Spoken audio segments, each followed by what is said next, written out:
Kinemax. Cinema at its max.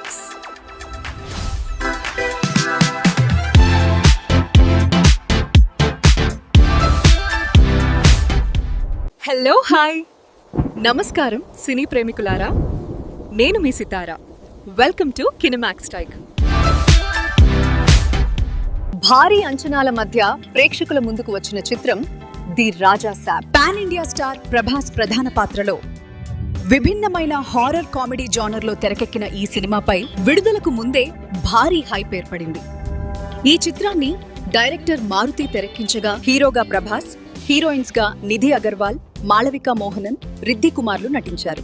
ఇతర ముఖ్య పాత్రల్లో సంజయ్ దత్, జరీనా వాహబ్, కథను మలుపు తిప్పే పాత్రలో బొమన్ ఇరానీ నటించారు. కామెడీ కోసం విటివి గణేష్, సత్య, షీను, సప్తగిరి ఉన్నారు. ఎస్ఎస్ థమన్ సంగీతం అందించగా ఈ చిత్రం హారర్ ఫ్యాంటసీ కామెడీ మూవీగా తెరకెక్కింది. రన్ టైం సుమారు 3 గంటల 9 నిమిషాలు. ఈ సినిమా విడుదల తేదీ ఈ రోజు అనగా జనవరి 9న కాగా ముందు రోజు రాత్రి ప్రీమియర్స్ పడ్డాయి. ఇక ఈ మూవీ రివ్యూకి వస్తే, వింటేజ్ ప్రభాస్ తిరిగి వచ్చాడా? ప్రేక్షకులను నవ్విస్తూ భయపెట్టే ఈ ప్రయోగం ఎంతవరకు వర్క్ అయింది?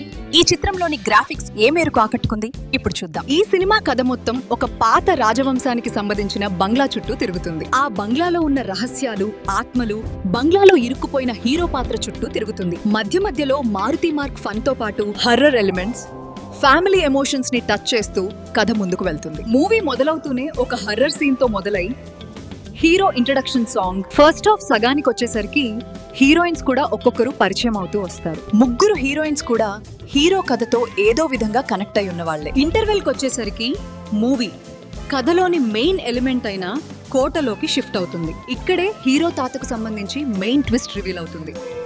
ఇక సెకండ్ హాఫ్ లో కొన్ని హర్రర్ తో కూడిన Maruthi mark comedy scenes, comedian Saptagiri entry, హీరోకి ముగ్గురు హీరోయిన్స్ కి మధ్య కొన్ని సీన్స్, ఇలా స్టోరీ ముందుకు వెళ్తుంటుంది. తెలియకుండానే కథ క్లైమాక్స్ సీన్ కి వచ్చేస్తుంది. హాస్పిటల్ సీన్ దగ్గర మొదలైన క్లైమాక్స్ దాదాపు అరగంట పైనే ఉంటుంది.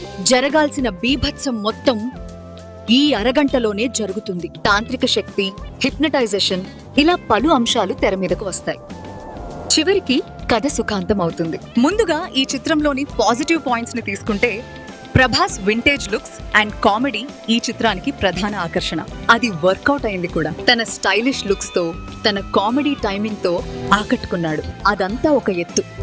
అయితే హాస్పిటల్ సీన్ లో తన నటనతో ఆశ్చర్యపరిచాడనే చెప్పాలి. ముగ్గురు హీరోయిన్స్ కు కథలో ఎంతో కొంత సంబంధం ఉన్నా ఎక్కువగా గ్లామర్ డోస్ అందించడానికి మరియు పాటలకు మాత్రమే ఉపయోగించుకున్నారు. ఇతర నటీనటుల విషయానికొస్తే సంజయ్ దత్, బొమన్ ఇరానీ, జరీనా వాహెబ్, విటివి గణేష్ వాళ్ల పాత్రల పరిధి మేర చక్కగా చేశారు. సెకండ్ హాఫ్ స్క్రీన్ ప్లే మీద కొంచెం వర్కౌట్ చేసుంటే బాగుండేదేమో. థమన్ బ్యాక్గ్రౌండ్ స్కోర్ కొన్ని చోట్ల అదరగొట్టాడు. కాకపోతే పాటలే సోసోగా ఉన్నాయి. ముగ్గురు హీరోయిన్స్ తో చేసిన పాట విజువల్ గా బాగుంది. సినిమా కోసం భారీగానే ఖర్చు పెట్టినట్లు తెలుస్తుంది. ముఖ్య భూమిక పోషించిన మహల్ సెట్ కూడా ఆకట్టుకుంటుంది. ఇది ఇలా ఉండగా ప్రేక్షకుల నుంచి మిక్స్డ్ రివ్యూస్ వస్తున్నట్లు సమాచారం.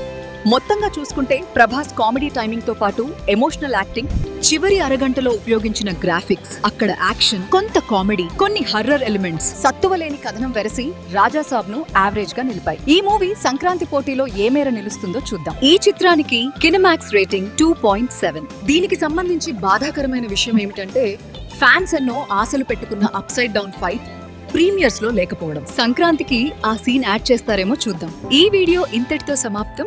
తిరిగి ఇంకో వీడియోతో మళ్ళీ కలుసుకుందాం. నేను మీ సితారా.